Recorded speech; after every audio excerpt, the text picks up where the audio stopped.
দেখতে দেখতে ঝাড়খণ্ড দেওঘরে আমাদের 3টা দিন কেটে গেল। আজকে আমাদের বাড়ি যাওয়ার পালা। অনেক স্মৃতি আর কাটানো অনেক সুন্দর সুন্দর মুহূর্ত নিয়ে বাড়ির উদ্দেশ্যে রওনা দিলাম।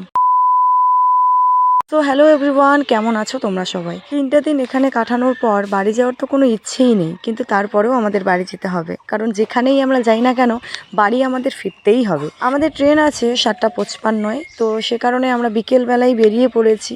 যেহেতু প্রথমবার আমরা দেওঘর স্টেশন থেকে ট্রেনে উঠবো, তাই বিকেলেই বের হতে হয়েছে।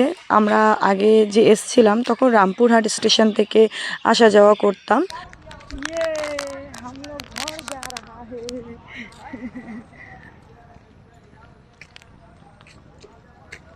কতগুলা টোপলা টুপলি নিয়ে দেওঘর স্টেশন আ গয়ে।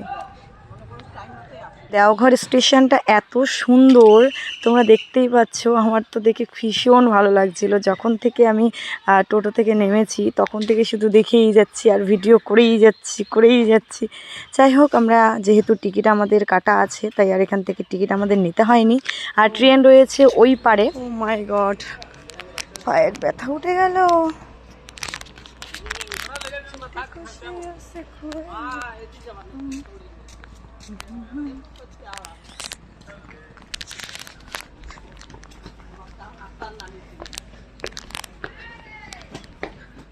এই যে ট্রেনটা তোমরা দেখতে পাচ্ছ, এই ট্রেনে করেই আমরা যাব।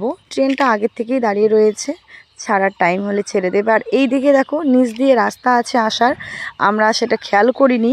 আমরা কত দূর ঘুরে এসেছি। মাথায় বেশি বুদ্ধি থাকলে যা হয় আর কি। তারপর এখানে বৌদিকে বললাম যে আমাকে কিছু ফটো তুলে দাও, একটু ভিডিও করে দাও। বৌদি কিছু ফটো তুলে দিল, কিছু ভিডিও করে দিল। তারপর আমরা এখানে বসে বসে প্রার্থনাটাও সেরে নিলাম, যেহেতু প্রার্থনারও টাইম হয়ে গেছে। তারপর আমরা দোকানে চলে এলাম কিছু ঠান্ডা খাবার নিতে।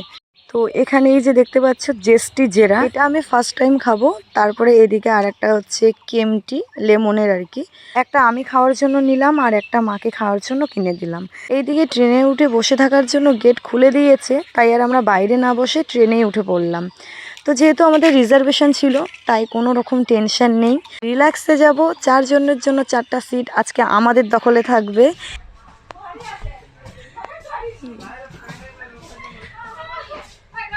कैसा लगता है? ये बहुत करवा ये लो पी लो थोड़ा सा। ये लो आप भी पियो।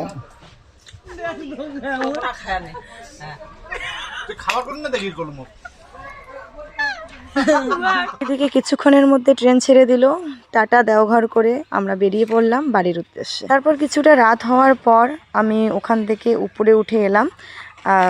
এখানে যেহেতু 3টা সিট আছে, তো আমি সেকেন্ড নাম্বারটাতে আছি। উপরে সবার উপরে দাদা থাকবে, আমি মাঝখানে, আর আমার নিচে আছে মা। ওই পাশের প্রথমে যে সিটটাতে আমি শুয়েছিলাম ওটাতে বৌদি ভাই। ট্রেনে তো পুরো রাস্তা আমি ঘুমোতে এলাম, তাই আর কোনো ভিডিও করিনি। ট্রেনে করে 10 ঘন্টা জার্নি করে আসার পর আমরা এখন এনজেপিতে ঢুকছি, তাই ভিডিওটা এদিকে স্টার্ট করে দিলাম। যেহেতু আমরা আর কিছুক্ষণ পরেই নেমে যাব, তাই সবাই দাঁড়িয়ে পড়েছি ট্রেনটা থামানোর অপেক্ষায়। কিন্তু দাঁড়িয়েই তো আমাদের ভুল হয়ে গেছে। এদিকে প্ল্যাটফর্মে না ঢুকতেই ট্রেনটা হঠাৎ দাঁড়িয়ে পড়েছে, তাই আমাদেরকে এখানে আরও 5-10 মিনিট অপেক্ষা করতে হয়েছে। তারপর ট্রেনটা থামানোর পর আমরা ট্রেন থেকে নেমে যাই। আবার এখান থেকে আমরা আলাদা ট্রেন দেখি ধূপগুড়ি যাওয়ার জন্য। একটা সকালে ছিল ট্রেন উত্তরবঙ্গ এক্সপ্রেস, আর এখন আছে বঙ্গাইগন ইন্টারসিটি এক্সপ্রেস। কিন্তু দুর্ভাগ্যবশত ট্রেনটা থাকা সত্ত্বেও আমরা উঠতে পারলাম না। তার কারণ হচ্ছে আমাদের কাছে টিকিট করা ছিল না, আর পরে আবার ফাইন টাইন নিলে সমস্যা হয়ে যাবে। এদিকে ট্রেন ছাড়ারও টাইম হয়ে গেছে, আর এখন যদি আমরা টিকিট করতে যাই অনেকটা সময় লেগে যাবে, যার কারণে আমরা ট্রেনটা এমনিতেও পাবো না। ট্রেনে আসলে খুব সুবিধে হতো, আমরা কিছুক্ষণের মধ্যেই ধূপগুড়িতে ঢুকে যেতাম। তাই ওখান থেকে আমরা বেরিয়ে এলাম, ট্রেনে উঠে পড়েছিলাম, আবার ট্রেন থেকে আমরা বেরিয়ে গেছি। ভাবা যায়। এইদিকে যখন এনজেপিতে আমরা পৌঁছে গেছি, ট্রেন থেকে নামার পর শরীরটা এত খারাপ লাগছিল, মাথাটাও ঘুরছিল, মানে কিছুই ভাল লাগছে না। যেন বাড়ি পৌঁছতে পারলেই যেন শান্তি, স্নান টান করে নিলে। আসলে কয়েকদিন থেকে তো ঘুম ভালো হচ্ছে না, তাই হয়তো শরীরটা একটু দুর্বল লাগছে। টোটো করে আমরা শিলিগুড়ি বাস স্ট্যান্ডে চলে এলাম, আর এখানে এসেই আমরা কিন্তু বাস পেয়ে গেছি, আর তার সাথে সিটও পেয়ে গেছি। বাসে খুব একটা ভিড় ছিল না, তাই সিট ফাঁকাই ছিল। এইদিকে আমার গোমরা মুখটা দেখে তোমরা বুঝতেই পারছো যে আমার আর দম চলছে না। তিস্তা জলঢাকা নদী পার হয়ে আমরা এখন প্রায় ধূপগুড়ির কাছাকাছি। এদিকে বাড়ি থেকে আমাদের টোটোও নিতে এসছে, তো টোটো করে এখন চলে যাচ্ছি বাড়ি। ব্লগটা এখানেই শেষ করছি, সবাই ভালো থাকবেন।